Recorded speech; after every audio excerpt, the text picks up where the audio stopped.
Hello friends, कैसे हो? I hope आप अच्छे होंगे। हम इस वीडियो के अंतर्गत देख रहे हैं, जैसा देख पा रहे होंगे, ये आपके कलाम के द्वारा लिया गया एक मॉक टेस्ट था जिसमें करीबन पौने 200 क्वेश्चन है, यानी करीबन 170 के लगभग। हम इन सभी क्वेश्चन को देखेंगे, इसमें किस प्रकार के क्वेश्चन है। हालांकि देखा जाए, अगर टॉपिकों की बात करूँ, ये क्वेश्चन होंगे वो किन से संबंधित होंगे। जैसे आपने मापन पढ़ा होगा, मूल्यांकन पढ़ा होगा और साथ ही साथ आकलन, यानी ये 3 टॉपिक। और इनमें बहुत सारी चीज़ें ऐसी होंगी, इंक्लूड होंगी, जैसे एपीएससी आकलन, ये संबंधित है, तो ये इसी के अंडर में आ जाएंगे। ठीक है, इसके अलावा सतत एवं व्यापक मूल्यांकन, इनसे संबंधित क्वेश्चन मिल जाएंगे। निदानात्मक, उपचारात्मक, उपलब्धि परीक्षण, इनसे भी संबंधित है। एनसीएफ 2005, आरटीएक 2009, एनआईपी 2020, तो इन सभी से संबंधित क्वेश्चन मिलेंगे। चाहे आप जैसे सीडीपी है, यानी मनोविज्ञान है, उसमें भी आपके 5 नंबर का मैटर है ये सभी। ठीक है, और जो आप लैंग्वेज लेंगे ना फर्स्ट, चाहे कौन सी भी ले लीजिए, जैसे हिंदी, तो उसमें भी मिलेगा। अगर सेकंड में लेते हैं कोई हिंदी, तो भी वो टीचिंग मेथड के ये टॉपिक मिलेंगे। चाहे लैंग्वेज सेकंड में कोई भी चीज़ ले लीजिएगा, चाहे संस्कृत हो, चाहे आपकी इंग्लिश हो, चाहे वो अन्य कोई भी भाषा हो, तो ये टॉपिक कॉमन है सभी में। ठीक है, साथ ही साथ आप जैसे लेवल फर्स्ट वाले हैं, तो उसमें ईवीएस आती है और मैथ आती है, तो उसमें भी ये टॉपिक इंक्लूड है। ठीक है, और जो साइंस मैथ वाले हैं, तो उनमें भी ये टॉपिक इंक्लूड है। ये सभी आप मिला के देख लेना, इनमें से बहुत सारे टॉपिक ऐसे होंगे जो मिलेंगे। लेकिन एसएसटी में मूल्यांकन दे रखा है और सतत एवं व्यापक मूल्यांकन, तो उनके में कम है, लेकिन सीडीपी में कंप्लीट है। यानी बात तो एक ही है ना, यानी सीडीपी में आपके पूरे 5 के 5 या 6 नंबर के क्वेश्चन पूछे जाएंगे, तो निश्चित तौर से बेनिफिट सभी को है। ठीक है, इसमें देखा जाए तो आप सिलेबस मिला लेना, इन सभी को जो टॉपिक दे रखे हैं वो सभी मिल जाएंगे आपको। ठीक है, तो इन्हीं से संबंधित ये क्वेश्चन है। हम देख लेते हैं इसमें किस प्रकार के क्वेश्चन पूछे गए हैं। और ये सभी जो क्वेश्चन है ना, ये परीक्षा में पूछे हुए क्वेश्चन है, तो आपकी प्रैक्टिस भी हो जाएगी इससे। वो जो भी राजस्थान में शिक्षक भर्ती होती है ना, उन्हीं से संबंधित ये क्वेश्चन है। जो क्वेश्चन नंबर आपका फर्स्ट बना है, जो मापन होता है, यानी जिसे मेजरमेंट बोलते हैं, कि इस संबंध में असत्य कथन कौन सा है। आप इन सभी ऑप्शनों को देखेंगे। जैसे मापन है वो मूल्यांकन का भाग है, ये बात सही है। मापन अंक प्रदान करने की प्रक्रिया है, ये भी बात सही है। मापन एक अनौपचारिक प्रक्रिया है, ये गलत है। ये औपचारिक होगी, न कि आपकी अनौपचारिक है, तो इस प्रकार इसका 3 नंबर कथन है वो गलत हो जाएगा। बाकी मापन प्रतीक प्रदान करने वाली प्रक्रिया, ये भी बात सही है। मापन के बारे में 1-2-3 बातें याद रख सकते हैं। जैसे कि ये क्वेश्चन पूछा गया था, ये स्थूल होता है और साथ ही साथ ये स्थिर भी होता है, और ये आपके ज्ञानात्मक पक्ष के अलावा, यानी ज्ञानात्मक पक्ष का तो मापन करता ही है, साथ ही साथ ये आपके कह सकते हैं कुछ मात्रा में क्रियात्मक पक्ष का भी मापन करता है, तो ऐसे याद रख सकते हैं। ठीक है, हालांकि इसका ऑप्शन नंबर 3 सही हो जाएगा। क्वेश्चन नंबर सेकंड है, मापन के लिए भी निश्चित स्वीकृत नियमों के अनुसार वस्तुओं को अंक प्रदान करने की प्रक्रिया है, तो ये परिभाषा किससे संबंधित है? तो ये संबंधित हो जाएगी SS स्टीवन से, तो ये परिभाषा पूछी हुई है। क्वेश्चन नंबर 3 है कि सबसे परिष्कृत मापन कौन सा होगा। अगर इन सभी ऑप्शनों को देखेंगे तो सबसे बेस्ट रहेगा अनुपातिक मापन। हालांकि जिन्होंने भी रीट पात्रता 2022 दी थी, तो उसमें ये क्वेश्चन पूछा था इन्हीं से, इनमें से सबसे न्यूनतम कौन सी होती है मापनी, ऐसे ही कुछ क्वेश्चन था। अगर ध्यान दिया हो तो ये आया है क्वेश्चन उसमें। ठीक है, हालांकि यहाँ पर तो परिष्कृत पूछा गया था, तो ऑप्शन नंबर 1 सही हो जाएगा। क्वेश्चन नंबर 4 है कि निम्नलिखित में से असत्य कथन बताइएगा। अगर आप इन सभी ऑप्शनों को पढ़ेंगे तो ऑप्शन नंबर 3 सही हो जाएगा, क्योंकि क्रमिक मापन में ना प्लस माइनस नहीं होती है। ठीक है, यानी हम ये कह सकते हैं कि ये प्लस माइनस नहीं आएंगे इसमें, किसमें? क्रमिक मापन में, तो ऑप्शन नंबर 3 सही हो जाएगा। बाकी ऑप्शन सही थे। जो आनुपातिक मापनी होती है ना, एक वैज्ञानिक मापनी होती है, तभी हम इसे परिष्कृत कह रहे थे। ठीक है, बाकी आनुपातिक मापन में निरपेक्ष शून्य बिंदु होता है ना, उसको पाया जाता है। ठीक है, और बाकी अंतरित मापन में सापेक्ष मापन होता है। तो और तो सही थे, गलत हो जाएगा 3 नंबर ऑप्शन। क्वेश्चन नंबर 5 है कि SS स्टीवेंस के अनुसार मापन के 4 स्तरों में से कौन सा नहीं है। तो आप ऊपर आ जाइएगा, यही 4 मापन थे। क्वेश्चन नंबर 3 को देखिएगा, यही 4 मापन है, इनके अलावा जो भी होगा वही आंसर हो जाएगा। तो देखिएगा, क्रमिक थी, अनुपात थी, जो अंतरित मापन, लेकिन प्रतिशत मापन नहीं थी, तो ऑप्शन नंबर 3 सही हो जाएगा। अब क्वेश्चन नंबर 6 है, जैसा देख पा रहे होंगे, इसमें पूछा है कि विद्यार्थियों के बारे में निर्णय प्रदान करने के लिए सूचनाओं के एकत्रण की प्रक्रिया कहलाती है, उसे बोलते हैं असेसमेंट, यानी आकलन, तो ऑप्शन नंबर 2 सही हो जाएगा। क्वेश्चन नंबर 7 है, किसी भी कक्षा में नामांकित करने से पहले बच्चों के कक्षा स्तर पर व अधिगम स्तर को जानने के लिए किया जाने वाला आकलन कौन सा होता है। अगर इस प्रकार के ऑप्शन की बात की जाए तो ये होते हैं नियोजनात्मक आकलन। ठीक है, तो ऑप्शन नंबर 1 सही हो जाएगा। बाकी ये निर्माणात्मक, निदानात्मक, योगात्मक, जब जैसे जैसे क्वेश्चन आएंगे हम देखते चलेंगे। ठीक है, क्वेश्चन नंबर है आपका 8वां, फिल इन द ब्लैंक्स आकलन वह पद्धति है जिसके माध्यम से शिक्षण के उद्देश्य किस हद तक प्राप्त हो रहे हैं तथा उनके प्राप्त करने में जो दृष्टिगत कमियों का निवारण कैसे किया जाए, इन तत्वों पर प्रकाश डाला जाता है। तो ये स्टेटमेंट किससे संबंधित है? ये संबंधित हो जाएगा आपके निर्माणात्मक, या निर्माणात्मक बोल दीजिएगा या ऐसे ही रचनात्मक बोल दीजिएगा, तो इंग्लिश में कहेंगे तो एफ बोल सकते हैं, यानी फॉर्मेटिव असेसमेंट। ठीक है, फॉर्मेटिव असेसमेंट। ठीक है, तो इसका ऑप्शन नंबर 3 सही हो जाएगा। क्वेश्चन नंबर आपका 9 है। इसमें पूछा है कि शिक्षण अधिगम प्रक्रिया में शिक्षण की संपूर्ण क्रिया के दौरान किया जाने वाला आकलन कौन सा होगा? तो इसे हम बोलेंगे वही रचनात्मक आकलन, इसे एफ बोल दें या इसे निर्माणात्मक बोल दें या रचनात्मक, वो एक ही बात रहेगी। ठीक है, तो ऑप्शन नंबर 3 सही हो जाएगा। क्वेश्चन नंबर 10 है कि रचनात्मक आकलन की विशेषता नहीं है, यानी वही एफ की विशेषता कौन सी नहीं है इसमें से? ये शिक्षण प्रक्रिया के दौरान होता है, यानी ड्यूरिंग चलती है प्रोसेस तभी होता है, ये बात सही है। इसमें कार्य सुधार का अवसर नहीं मिलता है, कहीं ना कहीं ऑप्शन नंबर यही गलत हो जाएगा, क्योंकि जब आप शिक्षण प्रक्रिया के दौरान किसी का आकलन कर रहे हैं तो निश्चित तौर से सुधारने का मौका मिलता है आपको, ये कह रहा नहीं मिलता है, तो यही गलत हो जाएगा। ठीक है, बाकी इसमें सूक्ष्म आकलन यानी माइक्रो असेसमेंट भी किया जाता है, ये बात सही है। इसमें विद्यार्थी की भूमिका बढ़ जाती है, तो ये भी सही है, तो ऑप्शन नंबर 2 गलत हो जाएगा। क्वेश्चन नंबर 11 है कि पाठ्यक्रम या सत्र की समाप्ति पर किया जाने वाला आकलन कहलाता है, तो उसे योगात्मक आकलन कहेंगे या इसे ही सारांशात्मक आकलन कहेंगे? सारांशात्मक,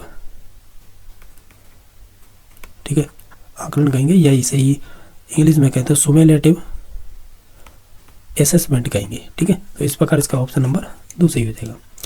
ये सारांशात्मक है ना, ये आपका पूछा गया था रीट 2016 के लैंग्वेज के होते हैं ना पेपर, जैसे हिंदी वगैरह, उनमें पूछा था ये पर्यायवाची शब्द। ठीक है, देखकर क्वेश्चन नंबर 12 का सारांशात्मक आकलन के संबंध में असत्य कथन बताइएगा, यही आया था रीट में। ठीक है, लेकिन इसमें ऑप्शन कुछ ऐसे हैं, इन्होंने मॉडिफाई करके डाले हैं, यानी कुछ नए ऑप्शन डाले हैं, तो देख लेते हैं।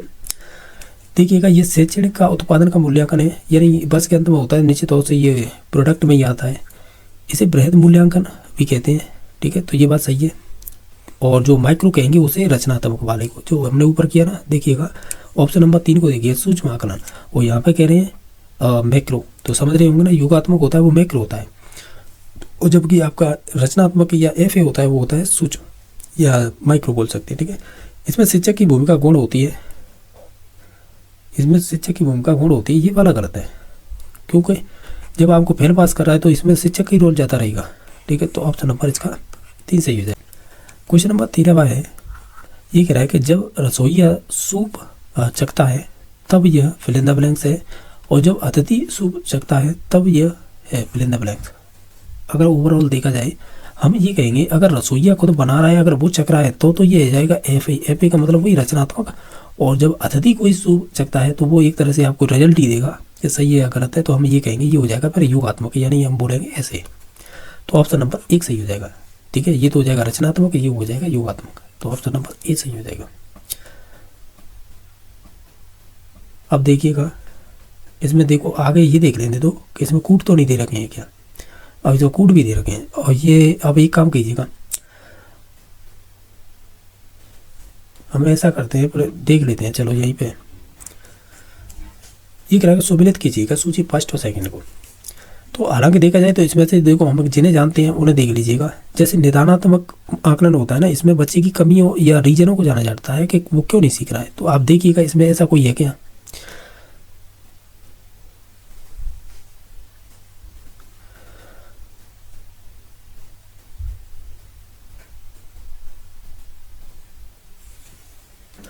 अगर निदानात्मक देखना है हमें तो ये इसी से मिलान हो जाएगा, जो निर्देश के पश्चात है ना पुनरावृत्ति की आवश्यकता होगी, तो ये इससे मिलान हो जाएगा। रचनात्मक की बात की जाए तो ये तो ड्यूरिंग होता है, तो ड्यूरिंग वाला हो जाएगा ये वाला, शिक्षण निर्देशन देने के दौरान विद्यार्थी क्या सीख रहा है, तो ये इससे संबंधित हो जाएगा। योगात्मक में आपको पता है इसमें तो केवल आपका प्रोडक्ट चीज़ें देखी जाते हैं, तो हम ये कहेंगे शिक्षण निर्देशन के पश्चात ज्ञान में कितना परिवर्तन हुआ है, तो ये इससे संबंधित हो जाएगा। बाकी शिक्षण निर्देशन से पूर्व ज्ञात करना कि विद्यार्थी क्या सीखा है, तो फिर ये संबंधित हो जाएगा स्थापन आकलन से। तो इस प्रकार हम देखें तो पहली का मिला हुआ है तीसरे से, और दूसरा मिला है दूसरे से, तीसरा मिला है 1 से, चौथा मिला है 4 से, तो इस प्रकार 32-14, तो 32-14 है वो ऑप्शन नंबर आपके 1 में ही दिखाई दे रहा है। ठीक है, इसके अलावा नेक्स्ट क्वेश्चन नंबर है जो 15वां है, ये कह रहा है कि जो भी शिक्षण अधिगम प्रक्रिया की समाप्ति पर अधिगम स्तर को जांचने के लिए किया जाने वाला आकलन है या असेसमेंट है वो क्या कहलाता है। तो हम कहेंगे सीखने का आकलन है, इसे ही आप योगात्मक कह दीजिएगा, ठीक है, या इसे ही सारांशात्मक कह दीजिएगा, या फिर इसे ही आप सुपरलेटिव कह दीजिएगा, वो एक ही बात हो जाएगी, ठीक है, असेसमेंट, ठीक है। तो हम ये कह सकते हैं अधिगम का आकलन होता है वो सत्र समाप्ति पर किया जाने वाला आकलन होगा, एक सेंटेंस में यही रहेगा कहना, ठीक है। तो ऑप्शन नंबर 1 सही हो जाएगा। क्वेश्चन नंबर 16 है कि निम्न में से किस आकलन को रचनात्मक आकलन के सदृश यानी जैसा ही देखा जाता है, ऐसा कौन सा ऑप्शन होगा। अगर ओवरऑल देखा तो हम कहेंगे सीखने के लिए आकलन, तो ये है रचनात्मक आकलन होता है ना, जो फॉर्मेटिव असेसमेंट FA बोलते हैं, ये उसका उसी का एक तरह से पर्याय है कहना, ठीक है। यानी सिमिलर वर्ड होते हैं ना, यानी जो सिमिलर वर्ड होते हैं पर्यायवाची वाले, या तो आप रचनात्मक आकलन कह दीजिएगा या इसे कह दीजिए, वो एक ही बात है, ठीक है। तो ये FA से संबंधित होता है। बाकी नेक्स्ट देख लेते हैं, ऐसा आकलन जिसका निदान है सह अधिगम यानी पीयर लर्निंग पर बल देने के हिसाब से किया जाता है, तो ये संबंधित हो जाएगा अधिगम के रूप में आकलन, यानी आपके जो सहपाठी हैं, ऐसे बोल सकते हैं जो क्लासमेट है वो आपका आकलन करें तो उसे बोलेंगे अधिगम के रूप में आकलन, तो इससे अधिगम भी बोल सकते हैं। इस प्रकार का ऑप्शन नंबर इसका C सही हो जाएगा। क्वेश्चन नंबर आपका 18वां है, वो इस प्रकार पूछा है, ऐसा आकलन जो शिक्षण को सही उत्तर पर उसके फोकस को उपयोगी प्रश्न पर इसके फोकस की ओर ले जाता है, ये क्या कह रहा है।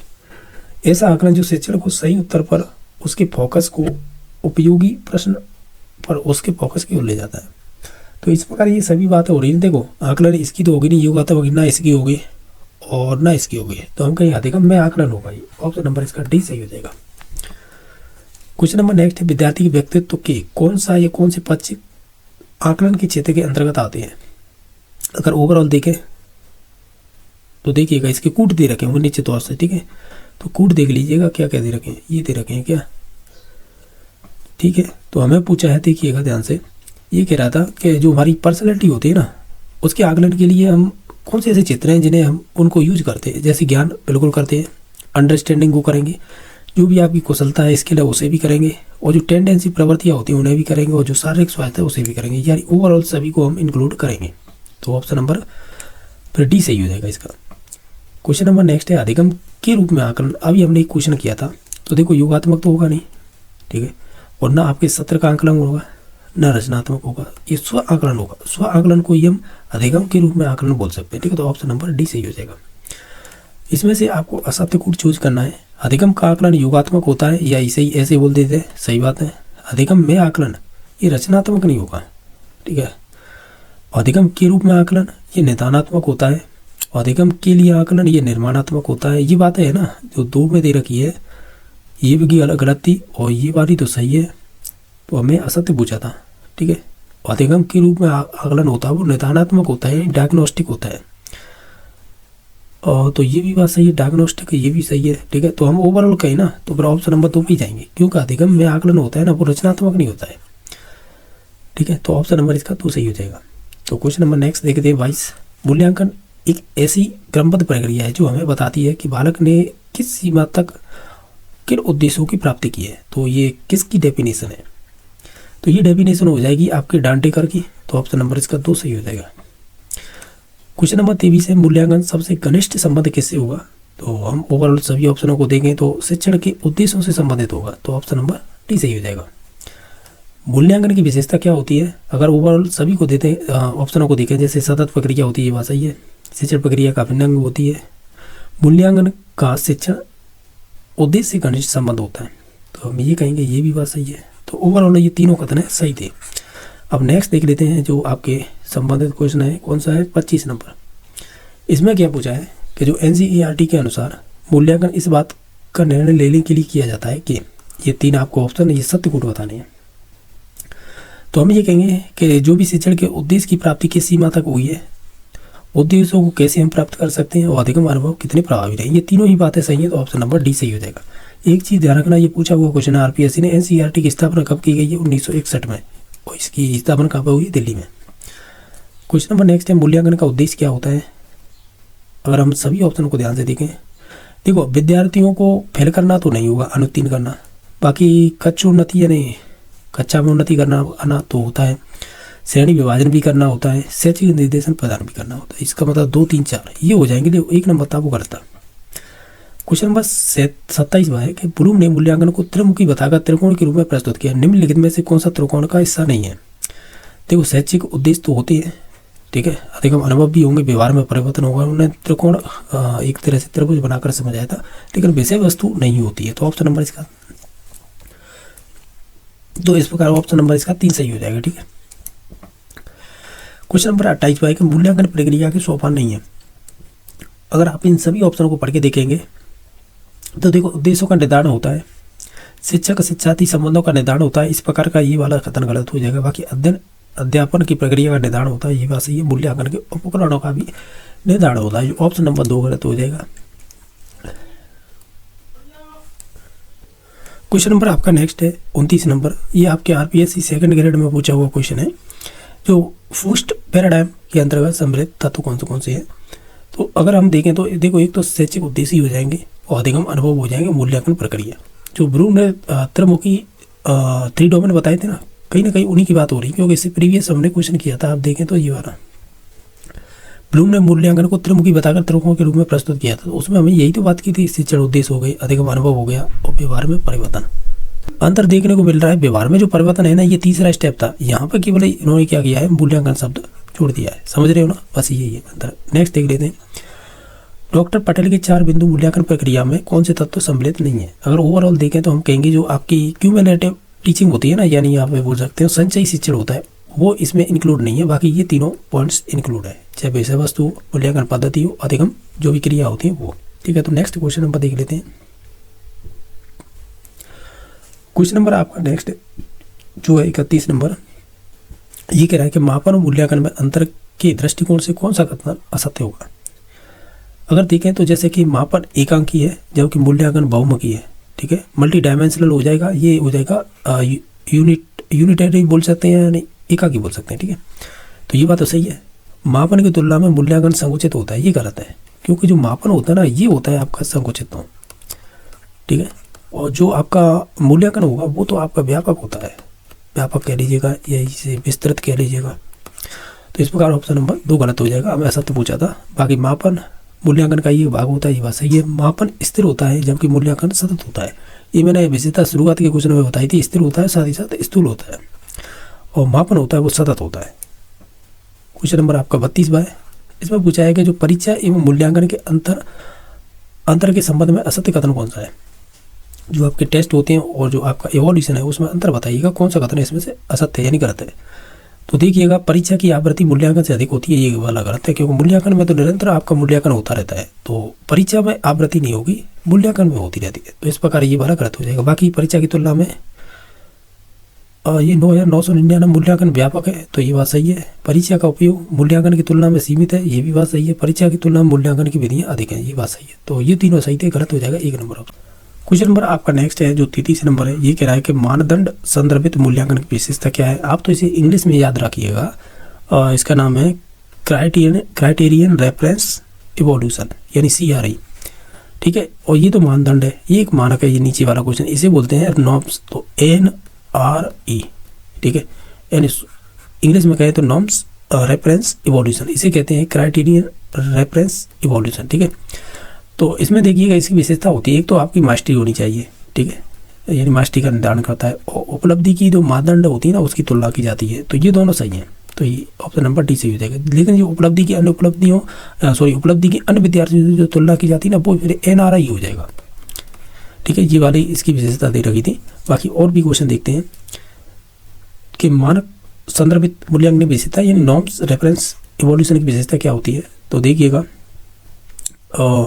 देखो ये तो होगी नहीं, क्योंकि ये तो आपकी किससे है, जो आपका ऊपर हमने पढ़ा ना CRE की विशेषता है, ये भी आपकी CRE की विशेषता है। और जो आपकी उपलब्धि की अन्य विद्यार्थियों से तुलना की जाती है तो ये हो जाएगी NRE, समझ गए होंगे ना। ये मानक संदर्भित मूल्यांकन की विशेषता 3 नंबर ऑप्शन हो जाएगी, ठीक है, तो समझे होंगे। नेक्स्ट देख लेते हैं कि बाह्य मूल्यांकन का गुण क्या होता है।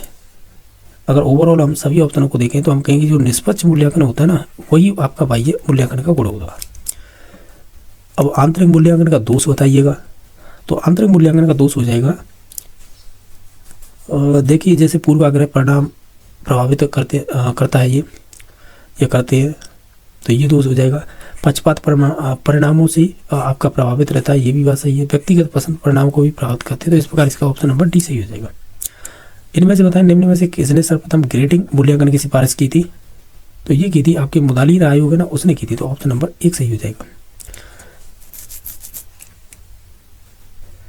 देखिएगा जो कोटारी आयोग आया था शायद 1964-66 में आया था, और ये क्वेश्चन पूछा गया है, ये भी पूछ लिया है। राष्ट्रीय शिक्षा नीति ये सेकंड वाली है, इससे पहले तो 1900 कब आई थी, 1966 में आई क्या? देखो 1986 सेकंड, और थर्ड आई है NEP 2020, तो NEP 66 में आई थी फर्स्ट। देखो मैं कन्फ्यूजन हूँ तो मैं इसे छोड़ रहा हूँ, लेकिन सेकंड की तो मालूम 86 है, और थर्ड है वो NEP 2020। फर्स्ट वाली शायद 1966 ही है, मालूम नहीं, देखो कन्फर्म नहीं है, मैं इस वजह से कह रहा हूँ। बाकी यश पाल असमिति है, ये आई थी 1993 में। बाकी देख लेते हैं। और नेक्स्ट 38 नंबर क्वेश्चन कि सतत एवं व्यापक मूल्यांकन अपनाए जाने पर सर्वप्रथम प्रभावी बल किसने दिया था? ये आपकी रीट में पूछा हुआ क्वेश्चन है, तो ये जोर दिया था आपकी राष्ट्रीय शिक्षा नीति 1986 ने, ठीक है, तो ऑप्शन नंबर ए सही हो जाएगा। क्वेश्चन नंबर नेक्स्ट है कि लचीली मूल्यांकन प्रक्रिया अपनाने पर सर्वाधिक बल किसने दिया था? तो ये संबंधित हो जाएगा आपका NCF 2005, जिसे राष्ट्रीय पाठ्यचर्या की रूपरेखा 2005 बोलते हैं। क्वेश्चन नंबर 40 है कि NCF 2005 में कौन सी सिफारिश नहीं की गई थी? तो ओवरऑल देखें सभी ऑप्शनों को पढ़ के, तो हम ये कहेंगे, क्या कहेंगे, देखो समूह कार्य की मूल्यांकन की बात कही थी, 5वीं कक्षा के जो भी स्व मूल्यांकन को प्रगति पत्र में शामिल किए जाए, 7वीं कक्षा से स्तरीय परीक्षा भी होनी चाहिए, कक्षा 2 में अवलोकन आधारित आकलन नहीं करना चाहिए, इस बात की नहीं बात की गई, ठीक है, तो ऑप्शन नंबर डी सही हो जाएगा। NCF 2005 के अनुसार प्रश्न निर्माण किया जाना चाहिए, किस प्रकार किया जाना चाहिए? तो हम ये कहेंगे ये करनी चाहिए आपको विशेषज्ञों के सहयोग से, शिक्षकों के सहयोग से, छात्रों के सहयोग, तो ऑप्शन नंबर डी सही हो जाएगा। किसने 10वीं बोर्ड परीक्षा का वैकल्पिक बना देने की सुझाव दिया था? ये आपके रीट में पूछा हुआ क्वेश्चन है, या 10th की ऐच्छिक परीक्षा हो, इस प्रकार का ये क्वेश्चन पूछा गया है, तो ये संबंधित हो जाएगी आपकी NCF 2005, तो ऑप्शन नंबर इसका सी सही हो जाएगा।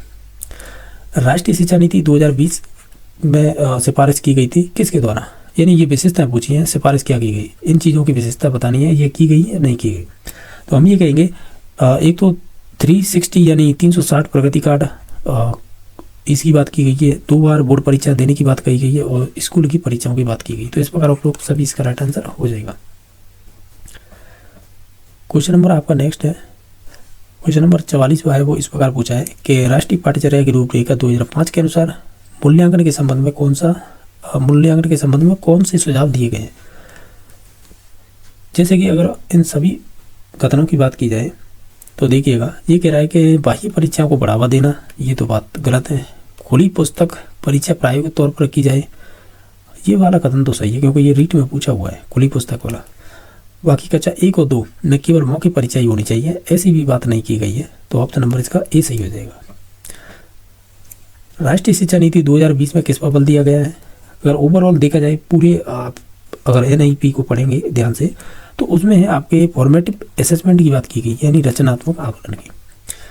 NIP 2020 में प्रस्तावित जो परख है, इसका क्या मतलब है? तो हम ये कहेंगे ये परख है आपकी संबंधित हो जाएगी एक तरह से राष्ट्रीय मूल्यांकन केंद्र है, ये ऑप्शन नंबर बी सही हो जाएगा। इसकी आपको है फुल फॉर्म भी याद होनी चाहिए, क्योंकि परीक्षा में क्वेश्चन पूछे गए हैं। 47 नंबर क्वेश्चन है, सतत एवं व्यापक मूल्यांकन में सतत से क्या तात्पर्य होता है? तो हम कहेंगे ये निरंतर होता है, यानी कंटिन्यूअस, तो ऑप्शन नंबर 1 सही हो जाएगा। क्वेश्चन नंबर नेक्स्ट है, सतत एवं व्यापक मूल्यांकन में शैक्षिक बच्चे से संबंधित क्षेत्र कौन से हैं? और ये ऑप्शन दे रखे हैं, ये सत्य कूट बताने हैं। अगर आप सभी ऑप्शनों को ध्यान से देखें तो चाहे जीवन कौशल हो, चाहे कार्य क्षमता हो, या आपकी दृश्य और प्रदर्शन कला हो, या अभिवृत्ति और आपके मूल्य, ये सभी की बात कही जाती है, तो ऑप्शन नंबर 4 सही हो जाएगा, यानी डी नंबर ऑप्शन। ये कह रहा है CCE में व्यापकता से तात्पर्य नहीं है। अगर ओवरऑल सभी ऑप्शनों को ध्यान से देखें तो हम ये कहेंगे ये आपके संबंधों में व्यापकता हो, ये कहना गलत हो जाएगा, तो ऑप्शन नंबर भी सही हो जाएगा। इसके अलावा नेक्स्ट क्वेश्चन नंबर देख लेते हैं। क्वेश्चन नंबर आपका 50वां है, ये कह रहा है CBSE में प्राथमिक स्तर पर CCE कब लागू किया गया था? तो ये लागू किया गया था आपका 2004-05 में।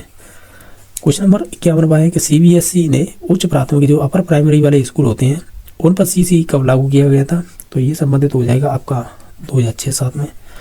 क्वेश्चन नंबर नेक्स्ट है कि सीबीएसई में जो आपकी 10th क्लास होती है उसे माध्यमिक स्तर या सेकेंडरी लेवल पर सीसी कब लागू किया गया था। तो ये संबंधित हो जाएगा आपका 2009-10 में। ये रीट में पूछा हुआ क्वेश्चन है, ठीक है। क्वेश्चन नंबर नेक्स्ट है कि वर्तमान में सीबीएसई में कक्षा 6 से 8 के लिए मूल्यांकन प्रणाली के संबंध में असत्य कथन बताइएगा। अगर आप इन सभी ऑप्शनों को ध्यान से पढ़ेंगे तो ऑप्शन नंबर इसका ये कहेंगे 20 सही हो जाएगा, यानी हमें असत्य बताना था ना, तो यही सही हो जाएगा, असत्य यही है। क्यों कि जो ई ग्रेड का तात्पर्य अनुत्तीर्ण है, ये ऐसा कहना गलत है। आप इन्हें लिख के देख लीजिएगा, उससे भी मालूम हो जाएगा। जैसे E1 का ग्रेड का मतलब होता है कि आपको 91 से अगर 100 अंक मिले हैं तो E1 होगा। अगर आपको E2 का मतलब होगा 81 से लेकर आपको 90 तक अंक मिले हुए हैं, ठीक है। और B1 का मतलब होगा आपका कह सकते हैं 71 से 80 मिले हुए हैं। B2 का मतलब होगा आपका 61 से 70 तक मिले हुए। C1 का मतलब होगा आपके 50 से 60 तक मार्क्स मिले हुए, यानी 51 से। इस प्रकार C2 का मतलब होगा आपका 41 से लेकर 50 तक मार्क्स मिले हुए। इसके अलावा आपका D1 का मतलब हो जाएगा, क्योंकि इसी के अनुसार हम चल रहे हैं, ठीक है। तो इसका मतलब हो जाएगा आपको 31 से लेकर 40 तक मार्क्स मिले हों। और D2 का मतलब हो जाएगा आपका 21 से लेकर 30 तक मार्क्स मिले हों। और E1 का मतलब हो जाएगा आपको 10 से यानी 11 से लेकर आपको 20 तक मार्क्स मिले हों। तो ओवरऑल हमें ये पूछा था कि इसका मतलब अनुत्तीर्ण नहीं होगा, इसका मतलब ये होगा कि आपको ग्रेड ई मिली है, इसका मतलब फेल पास नहीं होता है। जो ग्रेडिंग हुई है उसमें यही सिस्टम होता है, ठीक है। तो ओवरऑल देखा जाए ऑप्शन नंबर 2 गलत हो जाएगा। राजस्थान में सीसी पायलट प्रोजेक्ट के रूप में किस जिले का समूह चालू किया गया था। तो ये मतलब जिले पूछे हैं राजस्थान में कहाँ पर लागू किया गया था। तो शुरुआत में तो ये आपके जयपुर और अलवर में ही लागू किया गया था। तो ऑप्शन नंबर सी सही हो जाएगा। क्वेश्चन नंबर 55 है, वर्तमान में जो सीबीएसई में माध्यमिक स्तर से शैक्षिक पक्ष में कौन सी ग्रेडिंग प्रणाली अपनाई गई है। तो ये अपनाई गई है आपकी 5 बिंदु वाली। तो ऑप्शन नंबर बी सही हो जाएगा। राजस्थान में कक्षा 1 से 5 में सीसी को एक समन्वित कार्यक्रम SIQE के रूप में कब लागू किया गया था। तो ये संबंधित हो जाएगा आपका 2015-16 में। ऑप्शन नंबर सी सही हो जाएगा, सही है। क्वेश्चन नंबर नेक्स्ट है, विद्यार्थी लगातार व बार बार मूल्यांकन हेतु उपयुक्त परीक्षा पद्धति है, कौन सी है इसमें से। तो हम ये कहेंगे ये सीसी हो जाएगी। क्वेश्चन नंबर नेक्स्ट देख लेते हैं, सीबीएसई में कक्षा 10th में E1 ग्रेड प्राप्त का तात्पर्य क्या होता है। अगर ओवरऑल देखें तो अभी हमने एक क्वेश्चन किया था, उसमें देखा था, यानी हम ये कहेंगे अगर E1 ग्रेड का तात्पर्य क्या हुआ।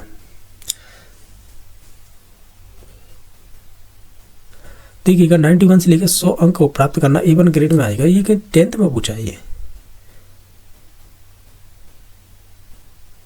एक सेकंड रुकिएगा, देखो कंफ्यूज नहीं होना है।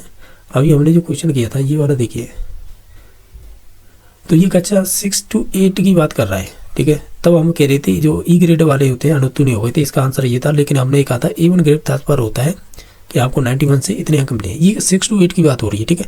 और ये वाला जो क्वेश्चन पूछा है ना वो 10th में पूछा है, तो ये नहीं होगा। फिर इसका आंसर, पर इसका आंसर ये होगा कि जो उत्तीर्ण अंक विद्यार्थी के जो शीर्ष स्थान होगा ना 1 से लेकर 8 तक, उनके क्रमांक में जो E1 ग्रेड आएंगे, यानी E1 जिनके भी मार्क्स आएंगे तो वो आपका 1 से लेकर 8 तक गिने जाएंगे, ठीक है। तो इस प्रकार ऑप्शन नंबर 1 सही हो जाएगा। क्वेश्चन नंबर आपका 59 है, सतत एवं व्यापक मूल्यांकन में शैक्षिक क्षेत्र का आकलन करना, इसका क्या संबंध होगा। अगर ओवरऑल सभी ऑप्शनों को ध्यान से देखें तो हम ये कहेंगे कि बहुतकनीकी उपयोग से औपचारिक व अनौपचारिक दोनों रूप में किया जा सकता है, तो यह किया जाता है। तो ऑप्शन नंबर सी सही हो जाएगा। क्वेश्चन नंबर आपका 60 है, इसमें कह रहा है सतत एवं व्यापक मूल्यांकन में मूल्यांकन प्रक्रिया संबंधित होती है किस प्रकार। अगर इन सभी ऑप्शनों को ध्यान से पढ़ेंगे हम तो हम ये कहेंगे कि शिक्षण प्रक्रिया का एक अभिन्न अंग होगा। तो ऑप्शन नंबर सी सही हो जाएगा। क्वेश्चन नंबर आपका नेक्स्ट है, जैसा देख पा रहे होंगे क्वेश्चन नंबर है आपका 61 कि परीक्षण में यथार्थता या शुद्धता या सत्यता से तात्पर्य क्या होता है। अगर हम इन सभी ऑप्शनों को ध्यान से देखें, इसका मतलब होगा एक तरह से वैधता से मतलब होगा, ठीक है, वैलिडिटी। ऑप्शन नंबर 1 सही हो जाएगा। ये कह रहा है परीक्षण की वस्तुनिष्ठता से तात्पर्य क्या होता है, यानी ऑब्जेक्टिविटी से क्या तात्पर्य होता है। तो हम ये कहेंगे अगर इन ऑप्शनों को ध्यान से देखें तो चाहे तो प्रश्नों में वस्तुनिष्ठता हो या अंकन में वस्तुनिष्ठता हो, तो ऑप्शन नंबर इसका सी सही हो जाएगा। क्वेश्चन नंबर आपका नेक्स्ट है, इसमें पूछा गया है कि जो मूल्यांकन की मात्रात्मक तकनीकी नहीं है इसमें से, तो आप अगर इन सभी ऑप्शनों को देखेंगे तो हम ये कहेंगे जो आपका इंटरव्यू होते हैं ना, यानी साक्षात्कार वो नहीं होंगे। अब ये दे रखे मूल्यांकन की गुणात्मक तकनीकी दे रखी हैं, तो इसमें कूट भी दे रखे होंगे और कूट ये दे रखे हैं। ठीक है, तो आप देख लीजिएगा। हमें पूछा था गुणात्मक तकनीकी नहीं है, ये सॉरी है, ये सभी पूछे हैं। तो देखो अवलोकन होगी, जांच सूची भी होगी, रेटिंग स्केल भी होगी और आकस्मिक निरीक्षण भी होगा, संचय होगा, ये सभी हो जाएंगे, ऐसे बोल सकते हैं। तो क्योंकि गुणात्मक तकनीकी में ही आती हैं ये सभी चीज़ें, तो ऑप्शन नंबर डी सही हो जाएगा। क्वेश्चन नंबर आपका नेक्स्ट है 65 नंबर। ये कह रहा है राजस्थान में जो CCE पायलट प्रोजेक्ट के रूप में कब लागू किया गया था। ये क्वेश्चन हमने ऑलरेडी कर लिया था। इसका राइट आंसर था 2010-11, नहीं ये नहीं किया था। ठीक है, वो पायलट प्रोजेक्ट कौन से जिलों में लागू किया गया था वो था, वो उसमें एक तो जयपुर था और एक अलवर था, इस प्रकार थे। ठीक है, नेक्स्ट देख लेते हैं कि राजस्थान में CC कार्यक्रम किसके साथ समन्वित करके चलाया जा रहा है। तो वो SIQE यानी इसी के थ्रू चलाया जा रहा है ना, तो यही राइट आंसर हो जाएगा। क्वेश्चन नंबर आपका 67 नंबर है कि एक परीक्षण जिस उद्देश्य या गुण के मापन के लिए निर्मित किया जाता है या किया जाए, यदि वह उसी उद्देश्य या गुण का मापन करे तो परीक्षण की क्या विशेषता कहलाती है। तो हम ये कहेंगे ये कहीं ना कहीं वैलिडिटी यानी वैधता की बात कर रहा है। क्वेश्चन नंबर 68 है, निम्न में से कौन सी एक उत्तम परीक्षण की विशेषता है। तो ये सभी हो जाएंगे, चाहे वैधता हो, व्यापकता हो, विश्वसनीयता, तो फिर सभी इसका राइट आंसर हो जाएगा। अगर आप ध्यान से दें तो रीट में सर्वाधिक क्वेश्चन यही इसी से बड़े हैं, चाहे वो शिक्षण विधियों की बात करें, चाहे आप किसी की बात करें, इस टॉपिक से यानी उत्तम परीक्षण कह लीजिएगा या अच्छी परीक्षण कह लीजिएगा, किसी भी प्रकार से घुमा फिरा के इन्हीं से संबंधित ज़्यादा क्वेश्चन बने हैं। क्वेश्चन नंबर 69 है, यदि किसी परीक्षा के परिणाम समान परिस्थिति में विभिन्न अवसरों पर भी एक समान बने रहे तो यह गुण कहलाता है। तो इस गुण को कहेंगे हम विश्वसनीयता। तो ऑप्शन नंबर बी सही हो जाएगा। ये भी रीट में सर्वाधिक क्वेश्चन बना है। ठीक है, नेक्स्ट क्वेश्चन नंबर है, किसने कहा है कि विश्वसनीयता प्राप्तांक में उस संगति की ओर इशारा करती है जो एक व्यक्ति के विभिन्न अवसरों पर उसी परीक्षण से मापन हेतु प्राप्त होते हैं। तो ओवरऑल ये कथन कहा गया है, ये आपके एनी अनास्तासी के द्वारा कहा गया है। तो ऑप्शन नंबर सी सही हो जाएगा। क्वेश्चन नंबर नेक्स्ट देख लेते हैं जो 71 नंबर। इसमें से बताइए कौन सा उत्तम परीक्षण की तकनीकी कसौटी नहीं है। इनमें से वैधता भी होगी, विश्वसनीयता भी होगी और विविधता भी, लेकिन जो मितव्यता है ये नहीं होगी। तो ऑप्शन नंबर डी सही हो जाएगा। कौन सी मूल्यांकन तकनीक अधिक विश्वसनीय तथा वैध होगी। अगर ओवरऑल देखें इन सभी ऑप्शनों को ध्यान से, तो हम ये कहेंगे प्रमाणीकृत होनी चाहिए। तो ऑप्शन नंबर 1 सही हो जाएगा। निम्न में से कौन सी प्रमाणीकृत मूल्यांकन की तकनीक नहीं है। अगर ओवरऑल सभी को पढ़ेंगे ऑप्शनों को, तो हम कहेंगे एनेक्डोटल है, ये आपके प्रमाणीकृत मूल्यांकन की तकनीक नहीं मानी जाएगी। ठीक है, तो बाकी बुद्धि परीक्षण, अभिरुचि परीक्षण और रुचि परीक्षण ये सभी चीज़ें मानी जाएंगी। हालांकि अभिरुचि और रुचि एक ही बात है, क्योंकि इंटरेस्ट इंग्लिश से बनती है इनकी, तो दोनों इंटरेस्ट टेस्ट हैं ये दोनों। ठीक है, तो ओवरऑल कहिए तो ये राइट आंसर हो जाएगा बी नंबर। प्रत्यास्मरण प्रकार का प्रश्न होगा। देखो एक तो होता है प्रत्याविज्ञान वाले, एक होते हैं प्रत्यास्मरण वाले प्रश्न। तो प्रत्यास्मरण में आएंगे रिक्त पूर्ति वाले, एकांतर और बहुविकल्प ये आएंगे आपके प्रत्याविज्ञान वाले। ठीक है, समझे होंगे। ठीक है, तो इसका ऑप्शन नंबर 1 सही हो जाएगा। क्वेश्चन नंबर नेक्स्ट है, वस्तुनिष्ठ प्रश्नों की विशेषता क्या होती है। तो अगर हम ऑप्शनों को देखें तो हम ये कहेंगे एक तो व्यापकता अधिक होती है और अधिक विश्वसनीय होंगे। तो ऑप्शन नंबर बी सही हो जाएगा। वस्तुनिष्ठ परीक्षा का दोष क्या होता है। इसमें एक चीज़ की कमी रहती है कि हमें विचारों की अभिव्यक्ति का पता नहीं चलता है। ठीक है, क्योंकि ये विशेषता होती है ना विचारों की अभिव्यक्ति, ये आपके निबंधात्मक में आती है। निबंधात्मक जो प्रश्न होंगे ना उनकी विशेषता होती है कि उसमें हमें विचारों की अभिव्यक्ति के अवसर मिलते हैं, जबकि इसमें नहीं मिलते हैं। ठीक है, तो ऑप्शन नंबर 1 ही हो जाएगा। बाकी नेक्स्ट देख लेते हैं कि निबंधात्मक परीक्षण का गुण है जो भी आपके ऐसे टाइप के टेस्ट होते हैं उनकी विशेषता पूछी है। ठीक है, तो देखिएगा इनमें से देखें तो हम ये कहेंगे विद्यार्थी को एक तो मौलिकता के विकास का मापन हो जाता है, यानी जो भी विचार है वो लिख देता है। उच्च मानसिक क्षमता का भी विकास हो जाता है और आलोचनात्मक जो भी चिंतन होंगे उन पर भी बल मिलता है। इन उपयोग सभी इसका राइट आंसर हो जाएगा। निबंधात्मक जो भी परीक्षा होंगे उनका दोष क्या होता है। तो हम ये कहेंगे ये सभी हो जाएंगे। सॉरी सही क्यों, सभी क्यों हो जाएंगे। निबंधात्मक परीक्षाओं का दोष क्या है। मूल्यांकन में वस्तुनिष्ठता होती है, तो ये तो गलत है। ये तो विशेषता होती है, तो उसकी होती है वस्तुनिष्ठ प्रश्नों की यानी ऑब्जेक्टिव टाइप की। निर्माण कार्य समय साध्य होता है, और ये भी विशेषता है ना कहीं ऑब्जेक्टिव की होती है, क्योंकि उसमें समय ज़्यादा लगता है और ये कम व्यापक होते हैं। ये बात सही है, यानी यही होगा फिर तो कि दोष बताना है तो ये कम व्यापक होते हैं और व्यापक होते हैं कौन से वाले, ऑब्जेक्टिव वाले। तो इस प्रकार इसका ऑप्शन नंबर नेक्स्ट देख लेते हैं 79 नंबर। इस प्रश्न पर विचार कीजिएगा। प्रश्न क्या है कि प्रश्न है कि पहली परिस्थिति के आधार पर संबंध स्थापित करते हुए दूसरी की पूर्ति कीजिएगा। जैसे मछली में गिल यानी जो गिल्स होते हैं ना, फेफड़े, वो पाए जाते हैं, तो मनुष्य में क्या पाया जाएगा। तो उपरोक्त प्रश्न किस प्रकार के वस्तुनिष्ठ प्रकार का प्रश्न है। तो ये आपको जो बस ऑब्जेक्टिविटी होती है ना, उसमें प्रश्नों के प्रकार आते हैं, तो उनमें पूछा ये कौन सा प्रकार है। तो ये एनालॉजी वाले होते हैं, यानी इसका संबंध इससे है, तो मनुष्य का किससे होगा, जो हमारे फेफड़े होंगे उनसे संबंधित होगा। तो इस प्रकार ये एनालॉजी वाले होते हैं, यानी सादृश्यता बोलते हैं ना, सादृश्यता वाले प्रश्न बोल सकते हैं। नेक्स्ट देख लेते हैं कि सत्य असत्य प्रकार के प्रश्नों को अन्य किस नाम से जाना जाता है। तो जो सत्य असत्य वाले होंगे उन्हें हम कहते हैं एकांतरी अनुक्रिया वाले प्रश्न। तो ऑप्शन नंबर ए सही हो जाएगा। सर्वाधिक अनुमान की संभावना किस प्रकार के प्रश्नों में रहती है। तो अनुमान की बात कर रहा है, तो ये संबंधित हो जाएगा एकांतर अनुक्रिया वाले प्रश्नों में। सबसे कम अनुमान की संभावना किस प्रकार के प्रश्नों में रहती है। तो हम ये कहेंगे जो आपके समान प्रत्यय स्मरण वाले होते हैं ना, उनमें कम संभावना रहेगी। क्वेश्चन नंबर नेक्स्ट है कि ऐसी फाइल जिसमें विद्यार्थी द्वारा की गई कार्य को नमूना कार्य के साथ व्यवस्थित करके लगाया जाता है कहलाता है। तो इसे हम कहेंगे एक तरह से पोर्टफोलियो बोलते हैं। ठीक है, नेक्स्ट देख लेते हैं पोर्टफोलियो फाइल की विशेषता क्या होती है। अगर हम इसे देखें ऑप्शनों को ध्यान से पढ़ के, तो हम ये कहेंगे इसमें एक तो जो भी नमूने कार्य होंगे ना, नमूने कार्य पत्र होंगे, वो व्यवस्थित करके लगाए जाते हैं।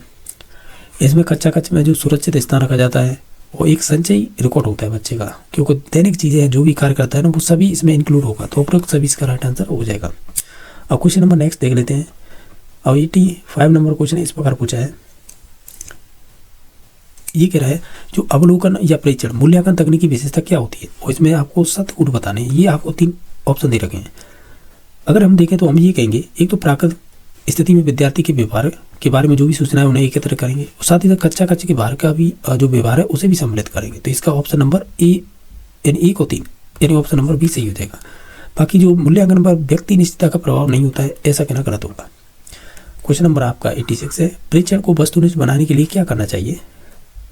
तो हम ये कहेंगे कि हमें परीक्षण सूची का उपयोग किया जाना चाहिए। तो ऑप्शन नंबर डी सही हो जाएगा। क्वेश्चन नंबर नेक्स्ट है, ऐसा आलेख जिसमें किसी घटना को मौके पर ही महत्वपूर्ण समझकर निरीक्षित या रिकॉर्ड किया जाए तथा उसके संबंध में गुणात्मक टिप्पणी लिखी जाए, तो ये किससे संबंधित बात हो रही है। तो कहीं ना कहीं ये आपकी एनेक्डोटल से बात हो रही है। तो ऑप्शन नंबर ए सही होगा, यानी एनेक्डोटल की विशेषता है। क्वेश्चन नंबर नेक्स्ट है कि 88 नंबर, ऐसा परीक्षण जिसमें उत्तर हाँ या नहीं में हो तो उसे क्या कहेंगे, यानी किस ये विधि की विशेषता दे रखी है। तो ये आपकी जांच सूची में होता है, ऐसा हाँ और ना में आंसर दिए जाते हैं। क्वेश्चन नंबर 89 है, निम्न में से कौन सी निर्धारण मापनी यानी रेटिंग स्केल का एक प्रकार नहीं है, रेटिंग स्केल का प्रकार है। तो इसमें से हो जाएगा, वो हो जाएगा चाहे वो आंकिक हो, ग्राफिक हो या बात चयन हो, ये सभी हो जाएंगी। तो ऑप्शन नंबर डी सही हो जाएगा। व्यक्ति के सामाजिक संबंधों को जानने के लिए किया जाने वाला परीक्षण कौन सा, वो सामाजिक संबंध की बात कर रहा है। तो जो भी सामाजिक संबंध आते हैं ना, वो आपके समाज मिति में आते हैं, यानी ये सोशियोमेट्री मेथड है ये जीएल मॉडर्न और दीदी। तो यही होती है जो विशेषता है किसके, सामाजिक संबंधों में, जो गुण दोस्त देखे जाते हैं, एक तरह से ऐसे बोल सकते हैं। तो ऑप्शन नंबर इसका डी सही हो जाएगा। क्वेश्चन नंबर 91 है, वो इस प्रकार पूछा है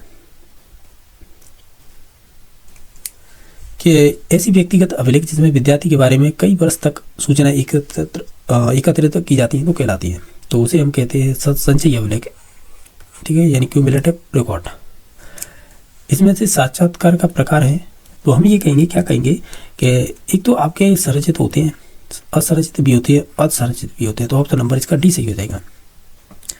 क्वेश्चन नंबर आपका 93 है कि निम्न में से लिखित साक्षात्कार की संज्ञा दी जाती है, किसे दी जाती है, तो वो दी जाती है प्रश्नावली को। क्वेश्चन नंबर 94 है, निम्न में से मूल्यांकन की कौन सी तकनीक गुणात्मक नहीं है, वो हो जाएगी आपकी प्रायोगिक परीक्षण। तो ऑप्शन नंबर सी सही हो जाएगा। निम्न में से कौन सा परीक्षण व्यवहार के भावात्मक पक्ष का मूल्यांकन करता है, तो वो हो जाएगा आपका, इनमें से सभी ऑप्शनों को ध्यान से देखें तो ये या तो वो समायोजन परीक्षण हो या समाजमिति परीक्षण हो या मूल्यांकन, इन सभी से हो जाएगा। तो ऑप्शन नंबर डी सही हो जाएगा। क्वेश्चन नंबर 96 है, एक उपलब्धि परीक्षण यह ज्ञात करने के लिए प्रयोग किया जाता है कि बालक ने क्या तथा कितना सीखा लिया है। तो ये परिभाषा किससे संबंधित है, तो ये आपकी सुपर की परिभाषा है। क्वेश्चन नंबर नेक्स्ट है, उपलब्धि परीक्षण का महत्व तो नहीं है। अगर ओवरऑल सभी ऑप्शनों को ध्यान से देखें तो हम ये कहेंगे कि विद्यार्थियों को अनुत्तीर्ण करना ये उपलब्धि परीक्षण की विशेषता नहीं होगी। क्वेश्चन नंबर नेक्स्ट देख लेते हैं कि ये पूछा है कि ब्लूप्रिंट परीक्षण निर्माण का सही क्रम क्या होगा। ये आपको 4 स्टेप दे रखे हैं, सही गुण का चयन करना है। अगर ओवरऑल देखें तो हम ये कहेंगे कि पहली बात तो परीक्षण का स्वरूप बनाना, फिर ब्लूप्रिंट का निर्माण करना, फिर प्रश्न पत्र का निर्माण करना, फिर अंक योजना करना। तो ऑप्शन नंबर सी सही हो जाएगा। प्रश्न पत्र निर्माण के समय कितने प्रकार के उद्देश्यों को ध्यान में रखा जाता है? ओवरऑल कहें तो वो 4 चीज़ों का ध्यान रखा जाता है। ठीक है, नेक्स्ट देख लेते हैं परीक्षण के स्वरूप निर्माण में किया जाता है, यानी निर्माण में क्या किया जाता है उनसे संबंधित है। हालांकि इसमें देखो एक तो इनके कह सकते हैं ऑप्शन भी दे रखे हैं स्टेपों के, और सत्य गुण बताने इनमें कौन कौन से हैं। जैसे कि उद्देश्यों की दृष्टि से अंकवाद देते हैं, ये बात सही। विषय वस्तु की दृष्टि से भी अंकवाद देते हैं, प्रश्नों के प्रकार से भी दृष्टि से भी अंकवाद देते हैं, लेकिन छात्रों के इंटरेस्ट के आधार पर हम नंबर नहीं देंगे। ठीक है, तो ऑप्शन नंबर 2 सही हो जाएगा। प्रश्न पत्र निर्माण में जो ब्लूप्रिंट का आवश्यकता तो नहीं है इनमें से। अगर ओवरऑल सभी ऑप्शनों को ध्यान से देखें तो हम ये कहेंगे उत्तर तालिका हो जाएगी, तो ऑप्शन नंबर डी सही हो जाएगा। बाकी उद्देश्य, विषय वस्तु, प्रश्नों का प्रकार, ये आवश्यकता तो माने जाएंगे। क्वेश्चन नंबर 102 है कि अंकन योजना के अंतर्गत किया जाता है, तो हम ये कहेंगे ये सभी चीज़ें की जाएंगी जो ऊपर दे रखी हैं, तो उपरोक्त सभी इसका हो जाएगा। चाहे तो मुक्त उत्तरात्मक प्रश्नों के लिए उत्तरों को अंक प्रदान करना की प्रक्रिया हो, या निश्चित उत्तरात्मक प्रश्नों का उत्तर तालिका हो, या आवश्यकता अनुसार प्रश्न में सुधार हो, ये सभी विशेषताएं हो जाएंगी। प्रश्न या पदों के विश्लेषण में सूचना एकत्रित की जाती है, तो हम उसे बोलते हैं, चाहे बोलेंगे क्या, ये सभी विशेषताएं इसी की है, तो ऑप्शन नंबर डी सही हो जाएगा। क्वेश्चन नंबर नेक्स्ट है कि उपलब्धि परीक्षण की विश्वसनीयता ज्ञात करने की विधि नहीं है इनमें से। अगर ओवरऑल देखें तो हम कहेंगे ये अच्छा क्वेश्चन है। जो अचीवमेंट टेस्ट होते हैं ना, उनकी विश्वसनीयता ज्ञात करने के लिए देखो पुनः परीक्षण कर सकते हैं, अर्धविच्छेद विधि का उपयोग कर सकते हैं, समांतर प्रारूप, लेकिन सहसंबंध विधि का उपयोग नहीं करेंगे, तो ऑप्शन नंबर 3 सही हो जाएगा। उपलब्धि परीक्षण की वैधता ज्ञात करने के लिए प्रयोग में लिया जाता है, तब हम ये कहेंगे ये पियर्सन का सहसंबंध सूत्र काम में लिया जाता है। निदानात्मक परीक्षण के अंतर्गत क्या चीज़ें आती हैं वो इसमें से चूज करनी है, तो हम ये कहेंगे छात्रों की जो अधिगम कठिनाइयों के कारणों का पता लगाया जाता है, तो ये वाला बी नंबर ऑप्शन सही हो जाएगा। ये रीड में पूछा हुआ क्वेश्चन है कि निदानात्मक संप्राप्ति परीक्षण एक प्रभावशाली उपकरण है। एक आदर्श निदानात्मक संप्राप्ति परीक्षण द्वारा अनेक प्रकार की संभावित अशुद्धियों के प्रत्यक्ष पक्ष प्रशिक्षक का ध्यान चला जाता है, जिससे वह उन अशुद्धियों को विकसित करने होने से पूर्व ही दूर कर सकता है। ये उपरोक्त परिभाषा किसकी है? तो ये आपकी क्रॉन बैंक की है, तो ऑप्शन नंबर 1 सही हो जाएगा। निदानात्मक परीक्षण आवश्यक है, तो हम ये कहेंगे निदानात्मक परीक्षण देखो एक तो कठिनाई के कारणों का पता लगाता है, ये तो है विशेषता। अधिगम की कठिनाइयों को दूर करने के लिए किया जाता है, ये बात सही है। शिक्षण प्रक्रिया में सुधार करता है, तो ऑप्शन नंबर डी सही हो जाएगा। निदानात्मक परीक्षण किया जा सकता है किसका? तो ओवरऑल कहें तो हम तो ये कहेंगे सभी का किया जा सकता है, चाहे वो मंद बुद्धि बालक हो या मध्यम बुद्धि वाले हो या प्रतिभाशाली हो, ऑप्शन नंबर डी सही हो जाएगा। क्वेश्चन नंबर नेक्स्ट है कि शैक्षिक निदान की प्रक्रिया के अंतर्गत नहीं आता है, यानी शैक्षिक निदान प्रक्रिया के अंतर्गत, तो इसमें से जो शिक्षण विधि का चयन करना ये नहीं आएगा, बाकी सभी आ जाएगा। क्वेश्चन नंबर 111 के भाषा शिक्षण में जो नैदानिक परीक्षण के अंतर्गत छात्र की कमजोरियों का कारण हो सकता है, क्या हो सकता है? अगर इन सभी ऑप्शनों को ध्यान से देखें तो ये सभी हो जाएंगे, चाहे तो उच्चारण दोष हो, चाहे छात्र लगातार अनुपस्थित रह रहा हो, या छात्र में कोई भी ध्यान में कमी हो। ठीक है, तो ऑप्शन नंबर डी सही हो जाएगा। चिकित्सकीय शिक्षण कहा जाता है, किसको कहा जाएगा? तो हम ये कहेंगे ओवरऑल देखें तो हम तो उपचारात्मक शिक्षण को ही कहते हैं, तो ऑप्शन नंबर 1 सही हो जाएगा। उपचारात्मक शिक्षण उपयोगी है किन के लिए? तो हम ये कहेंगे ये चाहे पढ़ाई में पिछड़े बालकों के लिए हो, चाहे पुरानी अपराधी प्रवृत्ति वाले बालकों के लिए हो, या गंभीर संवेगी बालकों की, ये सभी के लिए इंपॉर्टेंट है, तो ऑप्शन नंबर डी सही हो जाएगा। सिमचंद व योकन के अनुसार है निम्न में से किस विषय में उपचारात्मक शिक्षण आवश्यक नहीं है? अगर ओवरऑल देखें तो ये विज्ञान के लिए आवश्यक नहीं है। उपचारात्मक शिक्षण का आधारभूत सिद्धांत नहीं है इनमें से। अगर ओवरऑल कहें तो हम कहें केवल कच्चा स्तर का स्तर देखा जाना चाहिए, तो इस प्रकार का ये कथन गलत हो जाएगा, यानी ये सिद्धांत है ही नहीं। अब क्वेश्चन नंबर 116 है, वो इस प्रकार पूछा है, ये कह रहा है कि उपचारात्मक शिक्षण का उद्देश्य नहीं है। अगर ओवरऑल सभी आप ऑप्शनों को पढ़ेंगे तो हम कहेंगे कि जो व्यक्तिगत विभिन्नता के आधार पर शिक्षण को हतोत्साहित करना, ये इसकी एक विशेषता नहीं होगी या उद्देश्य नहीं होगा। उपचारात्मक शिक्षण करवाया जाता है, तो ओवरऑल कहें तो हम कहेंगे ये सभी हो जाएंगे। ये छात्रों के छोटे समूह बनाकर अतिरिक्त कक्षाओं का आयोजन करके रोचक जो भी रोचक शिक्षण सामग्रियाँ होंगी उनका उपयोग करके, तो ऑप्शन नंबर डी सही हो जाएगा। क्वेश्चन नंबर आपका 118 है, उपचारात्मक शिक्षण में अभ्यास मालाओं के निर्माण का सिद्धांत नहीं है। अगर ओवरऑल सभी ऑप्शनों को पढ़ेंगे तो हम कहेंगे अभ्यास मालाएं स्थिर हो, इस प्रकार का ये कथन गलत हो जाएगा। क्वेश्चन नंबर 119 है, उपचारात्मक शिक्षण का आधार निम्न में से कौन सा होगा? हम ये कहेंगे इसमें से निदानात्मक परीक्षण है, ये इसका आधार होगा, क्योंकि इससे पहले है उपचारात्मक शिक्षण कराने से पहले आपको निदानात्मक परीक्षण करना होगा। क्वेश्चन नंबर 120 है कि सामाजिक विज्ञान में आकलन का मुख्य उद्देश्य क्या होता है? तो हम कहेंगे शिक्षार्थियों की जो फीडबैक देना होता था, मानक स्थापित करना और जिनको पाने के लिए भी प्रयासरत रहे। तो ऑप्शन नंबर 1 सही हो जाएगा। क्वेश्चन नंबर नेक्स्ट है जो 121 नंबर, वो इस प्रकार पूछा है। ये कह रहा है कि खुली किताब मूल्यांकन का मुख्य उद्देश्य क्या होता है? हमें ये कहेंगे विद्यार्थियों पर सभी तत्वों और विवरणों की कंटेस्ट करने का भार है अनुभव नहीं होगा। तो ऑप्शन नंबर बी सही हो जाएगा। क्वेश्चन नंबर नेक्स्ट देख लेते हैं। 122 नंबर है, वो इस प्रकार पूछा है। इसमें कूट भी दे रखे हैं तो मैं छोटा कर देता हूँ जिससे आसानी होगी देखने में।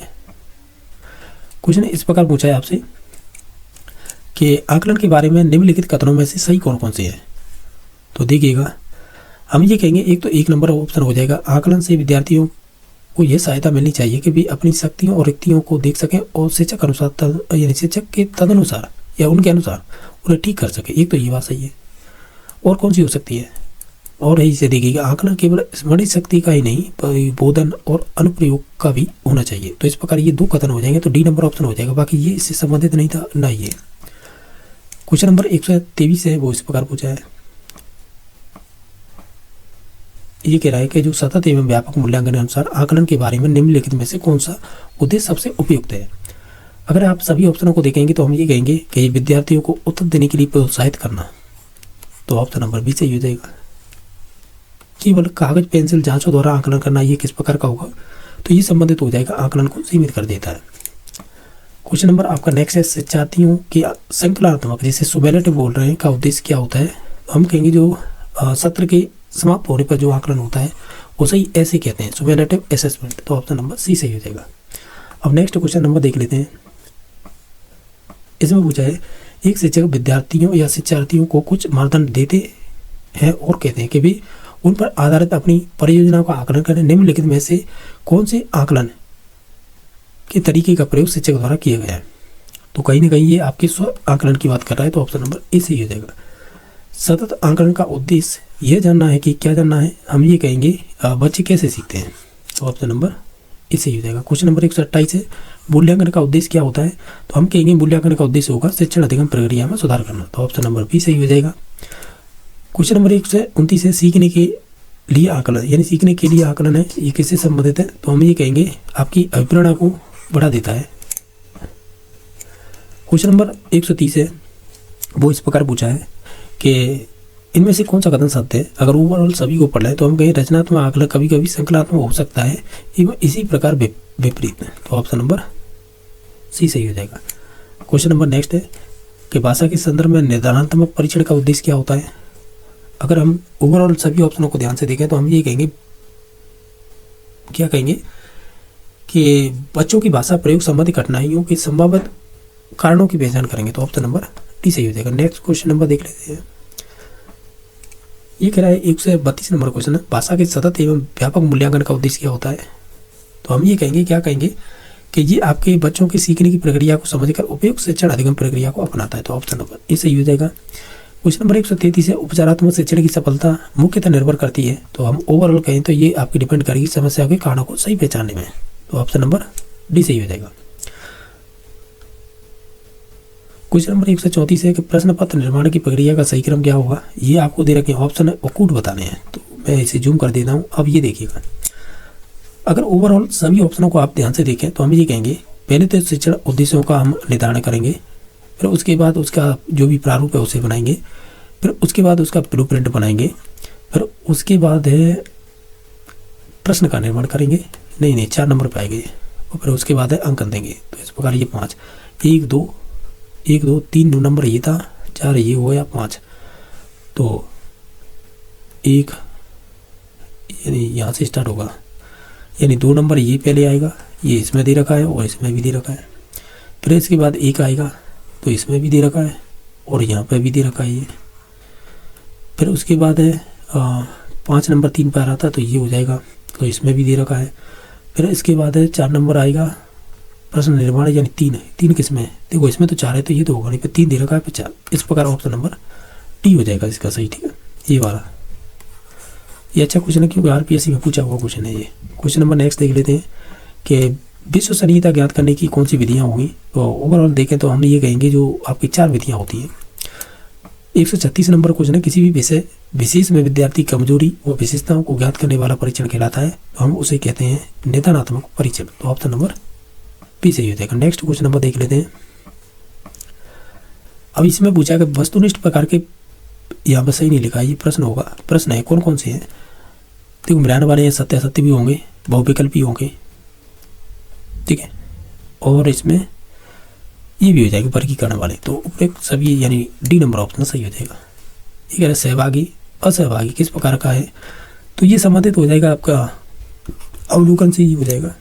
क्वेश्चन नंबर नेक्स्ट है, जब हम फिल इन द ब्लैंक्स परीक्षण का प्रयोग करते हैं तो उस बात का निश्चय करना चाहते हैं कि एक विशिष्ट प्रकार की शिक्षा प्राप्ति के लिए उपरांत व्यक्ति ने क्या सीखा है। तो जब भी व्यक्ति ने क्या सीखा इस प्रकार की बात करते हैं तो वो निश्चित तौर पर आपके अचीवमेंट टेस्ट में आता है। तो ऑप्शन नंबर बी सही हो जाएगा। क्वेश्चन नंबर 140 है, वो इस प्रकार पूछा है।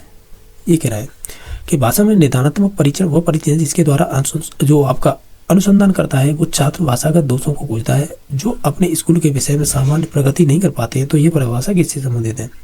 तो ये आपकी सोनल से संबंधित है, जो रीट में पूछी हुई डेफिनेशन है। क्वेश्चन नंबर नेक्स्ट है 141 के उपचारात्मक शिक्षण बुरी आदतें पढ़ने व अच्छी आदतें नहीं होने को प्रदान किया जाता है। तो उक्त कथन किससे संबंधित है? तो ये संबंधित हो जाएगा आपके गुलीन, मायर्स और ब्लोयर का, ठीक है। तो ऑप्शन नंबर 2 सही हो जाएगा। ये कह रहा है निम्नलिखित में से कौन सा रचनात्मक आकलन के लिए उचित उपकरण नहीं होगा? अगर देखें तो जो सत्य परीक्षा होती है ये तो आपकी योगात्मक में आती है, यानी ऐसे वाले में, न कि ये आपके फॉर्मेट में। तो ऑप्शन नंबर कह सकते हैं भी सही हो जाएगा। नेक्स्ट क्वेश्चन नंबर 143 है कि बहुविकल्पी प्रश्नों यानी बहुविकल्पी प्रश्न बच्चों की फिल इन द ब्लैंक्स की योग्यता का आकलन करते हैं। तो हम ये कहेंगे ये संबंधित हो जाएगा सही उत्तर की पहचान करने में। तो ऑप्शन नंबर सी सही हो जाएगा। नेक्स्ट क्वेश्चन नंबर देख लेते हैं। अब क्वेश्चन नंबर 144 है कि जो क्षेत्र मिति इकाई का योगात्मक आकलन फिल इन द ब्लैंक्स के द्वारा किया जा सकता है। तो ये किया जा सकता है आपका पेपर पेंसिल परीक्षा के थ्रू। ये कह रहा है पढ़ाई के दौरान असफल होने की या होने वाले विद्यार्थियों का मूल्यांकन निम्नलिखित में से किस प्रणाली के तहत किया जाएगा? तो ओवरऑल कहें तो हम कहेंगे ये आपके निदानात्मक मूल्यांकन प्रणाली के थ्रू किया जाएगा। ऑप्शन नंबर सी सही हो जाएगा। क्वेश्चन नंबर 140 है सतत एवं व्यापक मूल्यांकन के बारे में निम्नलिखित में से कौन सा कथन असत्य है? तो ओवरऑल कहें तो हम ये कहेंगे कि इसमें छात्रों की उपलब्धियों का मूल्यांकन अंकों के रूप में किया जाता है। तो ऑप्शन नंबर सी सही हो जाएगा, जो असत्य था।